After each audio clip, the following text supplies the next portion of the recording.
We're a few days into July and Pokemon Unite is nowhere to be seen. We're gonna break down the release date and much more, including a new character that should be coming out soon, Zeraora. Let's do it. Butterfree, go!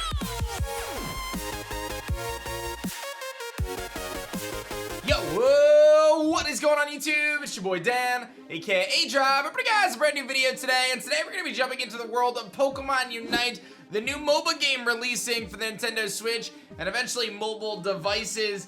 Now, TIMI or Timmy Studios has indicated that Unite is going to be releasing in July this month, but when in July will it release? Well, I have some predictions that we're going to break down, as well as a new character that should be revealed very soon for Pokemon Unite, and much more. So if you guys are excited and you like Pokemon Unite, as excited as I am, because I'm really excited for this game, be sure to hit that like button down below and make sure you guys subscribe. I plan on doing a ton of Pokemon Unite content on this channel, including gameplay, footage, tutorials, guides, and much more. And we're gonna dive into things today. So thank you guys for the support. And let me know in the comment section below your thoughts on your prediction for the release date for Pokemon Unite. Now, without further ado, let's kind of take a look. So we've been diving through the internet. All we know that it's coming out in July. We don't know exactly when in July. We just know it's coming out in July. However, there's a few different things that we can kind of guesstimate here. And there's some good threads going on the subreddit for Pokemon Unite. And a lot of people are speculating that it could come out on the 12th or the 16th. There's a few reasons why people are speculating that, but one is the Twitter account has been teasing a new Unite character pretty much every single day, and as they kind of get through all those characters, you know, they show Mr. Mime and Crustle and Snorlax.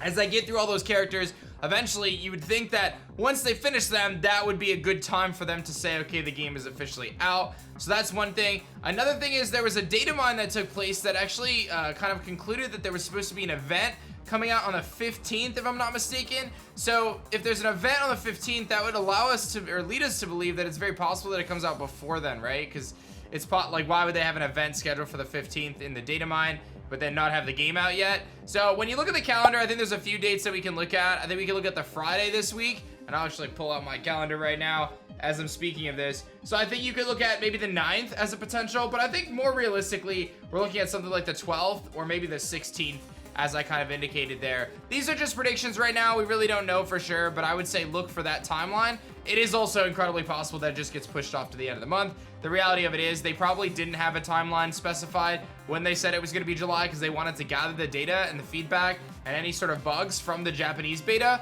and then ultimately be able to have the game be as polished as possible on launch, because it's going to be a big stress test on their servers and so many other pieces. So I'm feeling like a Monday makes a lot of sense. So right now I'm going to throw the dart at the board and call it Monday the 12th, but we'll see what happens over the next week or two and whether or not this game's going to come out. But it will come out in July at this point, so just hang in there. The next bit of information here that I thought was really cool is a user on Twitter, actually, Kazuniku, actually made this page, and it was translated on the Reddit. I thought this was really nice, so I'm going to pull it up on the screen for you guys. But this actually shows the physical and special splits for the various Pokemon and how their different attacks impact other Pokemon. So I thought this was interesting because, as we know, if you've played the beta, you know that certain items boost different stats. So like Rocky Helmet is for your physical defense and Assault Vest is for your special defense. And actually looking at this can kind of give you a better understanding of whether those attacks are physical or special. I thought that was just a nice, useful tool. I'm going to continuously, as we kind of, once we dive into the game, I'm kind of holding off on going too in-depth on any sort of guides or anything right now.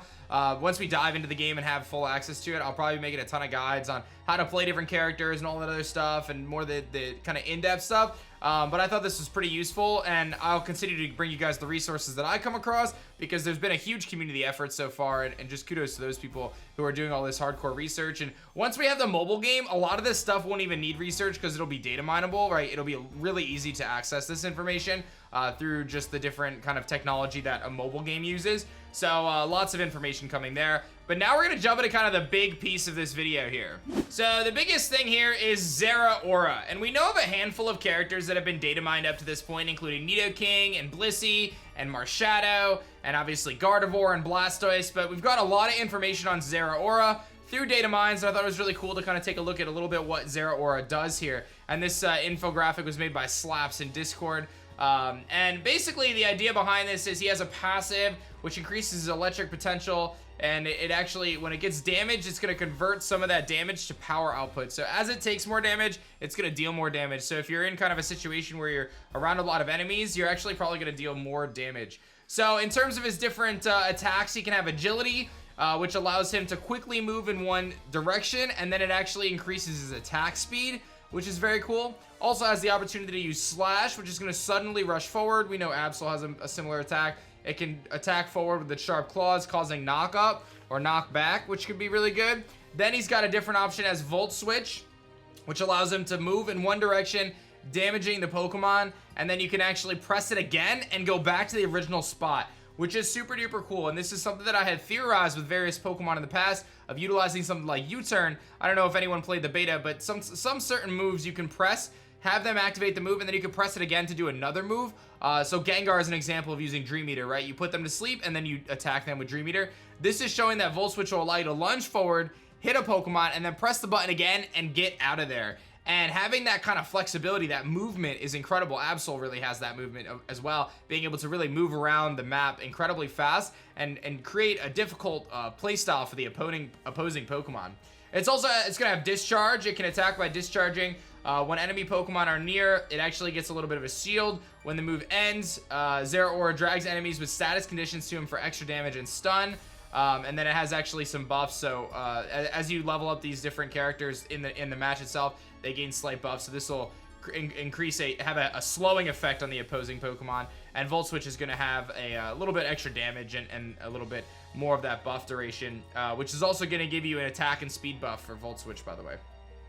Then you've also got Spark for Zeraora, which allows him to generate current around its body. It uses its basic attacks, its closest enemy, and it basically just lunges forward and kind of hits them with a big electric attack. And then it also has Wild Charge. It does kind of a combo attack, and if you use Spark or Volt Switch, those get increased, and then at level 13 it actually has AoE damage. So this thing is gonna be nuts, dude. It's gonna be under the Speedster category. I think Zeraora is gonna just zip around this map like crazy. I think it's gonna be absolutely incredible. When you look at these moves, you're just like, wow. I really like that it has so much mobility. Obviously, it's going to be incredibly paper thin, right? It's probably going to be really, really frail, take a tremendous amount of damage, and really struggle with that. But because of its mobility and its ability to kind of get into action and get out of action, especially with Volt Switch, really like that. I'm curious how Zeraora is going to play out in the meta game here. And then last but not least, its Unite move, which is speculated to be called Plasma Fist. We don't really know yet. It has an electric current around it, causing damage and knock-up. Afterwards, it creates a plasma area that strengthens Zeraora's basic attacks while it's in that area. So he kind of buffs himself after he does his own Unite move in that specified area. So if you put that around a choke point, that could be really good in one of the lanes, or you put that on a goal, that could also make him very, very powerful. So this is a lot of detail on one of the Pokemon that has been leaked. Again, there's plenty of other Pokemon that have been leaked or data mined at this point that we're hoping to see. As I mentioned, Nidoking and Blastoise and you know, Blissey is another one. So that'll be exciting to see all those shake out. The last thing I want to mention for this video is the skins. We saw the beta and there was a handful of different skins. I'm going to give you guys an idea of the ones that we have data mined up to this point. We've got the Venusaur with its little goggles on, of course, ready to go for a nice swim. You've got the Beanie Charizard with the scarf. He's ready to go to a coffee cafe. Blastoise has a nice little suit and a little top hat. He's dashing, of course. Looking actually really funny. Pikachu with 2 different outfits with the hoodie that we saw in the beta, and of course it's got this little flower hat as well. Alola Ninetales with a really cool little jumpsuit, little pink jumpsuit with little snowflakes on it. So nice little design there for Ninetales. Machamp with the lei around it, and obviously it's board shorts ready to go for a nice nice stroll. Slowbro obviously living the best life, right? He's got his sunglasses on his head. You know, he probably forgot they were there, to be honest with you. If anyone's got a you know, grandpa or grandma who loses their glasses. Heck, who am I talking about? I lose my glasses and they're right on my head sometimes. I do wear glasses, by the way, when I drive and stuff. You got Mr. Mime with 2 different outfits. He's kind of got like a top hat, like suit and tie kind of outfit. And then he's got a secondary option where he kind of has just like an apron and an handkerchief. I don't know what's going on there. The Snorlax one is hilarious though. Snorlax has like a floaty around him with the star sunglasses, but he also has another outfit where he's basically a pineapple berry, I think it is. It's Pineapple Snorlax, but there's a pineapple berry in the game, so he's legitimately dressed in a pineapple berry, which is very fitting with his gluttony ability. Gardevoir has kind of like a Lil Bo Peep type of deal going on there. It's like a flower-themed bonnet for Gardevoir, so another character there. Absol has a really cool one. He's got a top hat and some ribbons on him, so another skin there for Absol. And again, we're gonna see a ton of these different skins. Garchomp getting a beach theme. We're gonna see a lot of summer themes there. Obviously, Lucario getting another one. This one's pretty intense. It's got a really cool hat going on. He's got like a cape going on. Very, very nice. Greninja we've already seen has the kind of the swimsuit. Shinobi style outfit. It's also got another outfit. It's just got kind of a summer short sleeve shirt on. We already saw the Dive Bomber Talonflame, which is very, very cool. Looks like there's actually 2 different Talonflames that they're gonna potentially be. So Talonflame kind of has a little hat on, very nice there. Pirate Cinderace, I'm sure you guys have seen that. That's kind of one of the big ones so far. Eldegoss having some little ribbons around its head. All that stuff, very simple design. And one thing that I wanted to mention, I'll actually have KG edit the clip on here, but basically each of these skins, it's not that you're just getting a skin, but they actually have this animated little preview trailer for each of the skins, and you can see the Cinderace one here. So when a Pokemon unlocks this skin, when you get it in the game, they actually have like a full animation for it, which is a really nice touch, right? It's not just getting the skin and that's it. They had this cool little kind of intro sequence, so I thought that was really neat, and something that was kind of glossed over in the beta, so very cool stuff there for sure.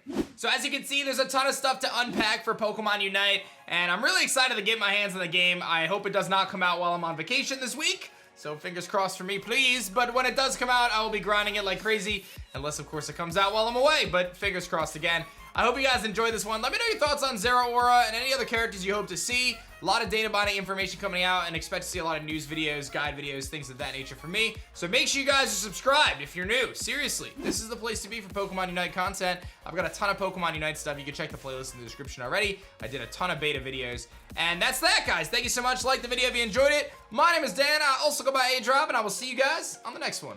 Peace.